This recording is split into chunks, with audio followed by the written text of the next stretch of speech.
Professor Luiz Pierre aqui com Direito Coletivo do Trabalho.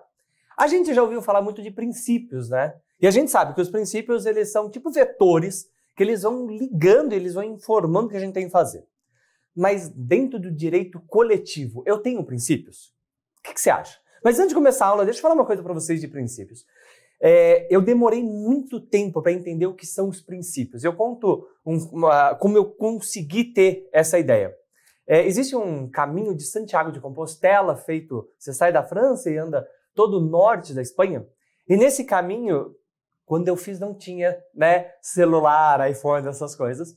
Você faz o caminho sem GPS, andando e se guiando por setas amarelas. E sempre que eu falo de princípios, eu lembro dessas setas amarelas que elas vão indicando o caminho.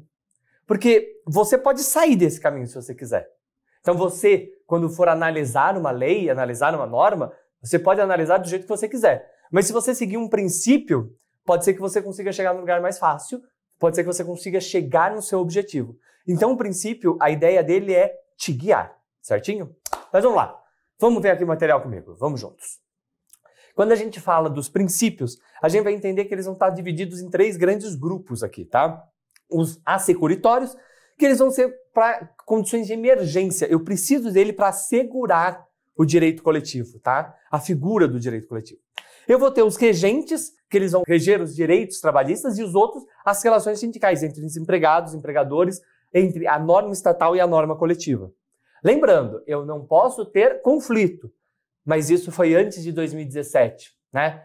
Até 2017, norma estatal, a lei, valia acima de tudo. De 2017 em diante, eu tive a introdução aí do 611A-B, permitindo que o direito coletivo ele pudesse inovar diante da lei em alguns pontos, mas aí também no B eu já coloquei algumas vedações que eles não podiam ter essas inovações, tá? E aí a gente fala, pô, os princípios assecuritórios, o que eles vão fazer? Eles vão me assegurar um direito. Mas como, né? Eu tenho o sindicato, que ele tem toda a liberdade dele, e eu preciso o quê? Que os princípios, e aí eu vou ler aqui o Godinho, visem assegurar a existência de condições objetivas e subjetivas, diretas e indiretas, para o surgimento da afirmação da figura do ser coletivo. O que ele fala aqui nessa maneira toda bonitona dele? Quando eu pego um princípio assecuritários dentro aqui do direito coletivo, eu estou falando que esse princípio ele vai me ajudar a garantir que esta norma coletiva tenha validade. E aí eu tenho aí a liberdade do sindicato em ter essas regras, e dessa autonomia e dessa associação. Eu vou me associar ao sindicato se eu quiser. E eu me associando, eu posso ajudar o sindicato a ter essas normas, essas convenções e acordos de maneiras mais diretas. Quando a gente fala em um acordo coletivo, é sindicato-empresa. Quando eu falo em uma convenção coletiva, os sindicatos empregadores, o sindicato dos empregados. E aí a gente sempre tem esse balanço, tá? E aí eu também tenho o quê? Dos que vão reger. E aí quando eu falo de reger a própria norma coletiva, eu tenho aqui a interveniência sindical na normatização coletiva, é óbvio. O sindicato ele participa da convenção e do acordo. Eu vou ter uma equivalência entre todos os contratos coletivos, ou seja, eles têm o mesmo peso. Mas lembrando, no Brasil, se eu estou falando de professores professores de universidades, na cidade de São Paulo eu só tenho um sindicato, tá? E aí a transparência da negociação coletiva.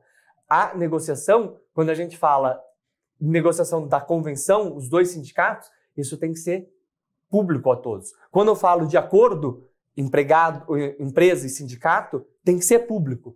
Não é que eu vou televisionar, mas eu tenho que falar o que está acontecendo sempre, tá? E aí eu tenho, por fim, esses princípios aí que vão o quê? Reger as normas coletivas e as normas estatais.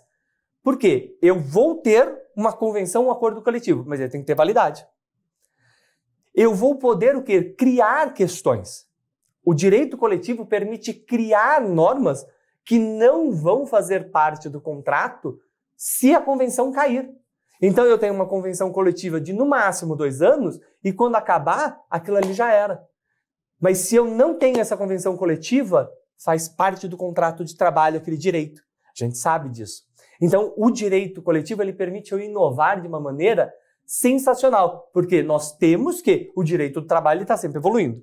E aí, eu vou ter o quê? Cada situação, cada negócio, eu vou ver. Para os professores pode valer a pena ter mais férias, porque junho, dezembro, janeiro, os alunos estão de férias. Mas isso não funciona, talvez, para as empresas que fazem, por exemplo, sorvete, porque eu tenho uma maior demanda no verão do que no inverno, e assim por diante. Então, a norma coletiva, eu vou ter uma adequação aos setores. Os princípios coletivos, eles vão guiar a norma coletiva, os legisladores e quem participa. E aí eu vou ter algumas que vão assegurar que essas normas, elas tenham validade jurídica, vão assegurar que essas normas, elas possam ser diferentes da própria legislação, que a gente viu aqui, dessa criatividade, e vão fazer com que elas tenham validade na negociação jurídica. Certinho? Ó, espero que tenham gostado. Qualquer dúvida, vem falar comigo e tem muito mais aí pela frente. Beijo!